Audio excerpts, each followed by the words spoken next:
we're doing a risk-based approach.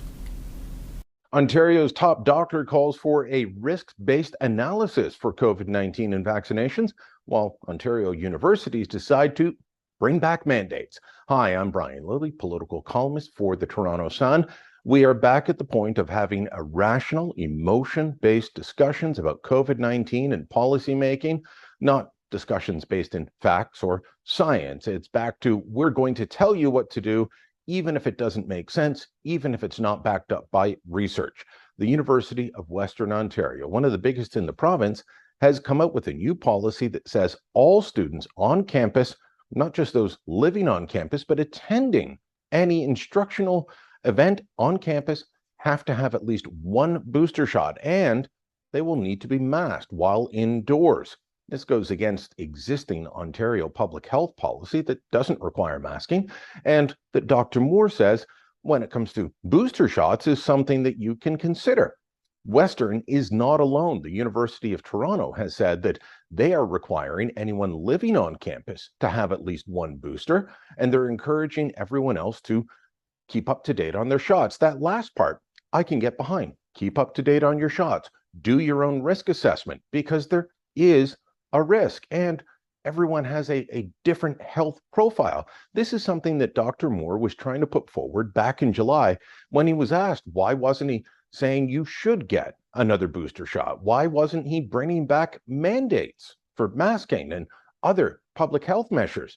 He simply pointed out that there is a risk, including to getting the COVID-19 shot.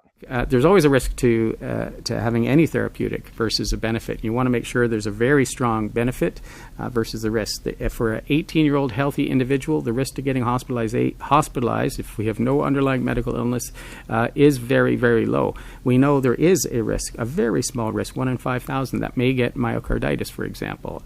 And you'd have to have that discussion on the risk-benefit of a complication from the vaccine versus a benefit of decreased hospitalization for a young, healthy person. Let's be honest, most university students fall within the description that Dr. Moore gave. Young, healthy people. This is the group that is least likely at risk from COVID-19, and yet the university is taking the divisive stance of saying you must get a booster. There are people who got 2 shots and have decided, you know what, I'm done, that's enough.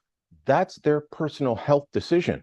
We're at a stage when dealing with COVID-19, with this pandemic, where it's become endemic. COVID's not going away, but that doesn't mean we have to keep hanging on to policies developed when we were still thinking it was March 2020 or the month shortly thereafter. Western's policy is wrong. U of T's policy is wrong. We need to get a better handle on how to deal with this. On masking, Dr. Moore has said he wouldn't even bring it back in mandatory situations unless the healthcare system was at real risk of being overrun by COVID-19. We're not there yet. We have hospitals that never enacted a vaccination policy that said nurses or doctors had to be vaccinated. Most were. And guess what? Most students are. This is an overreaction and an overreach by the university. The Ford government should probably start rattling some chains and making noises about having sensible policy, not ones driven by fear and a lack of facts. Let me know what you think. Drop a comment down below, share this on social media, and don't forget to subscribe to our channel.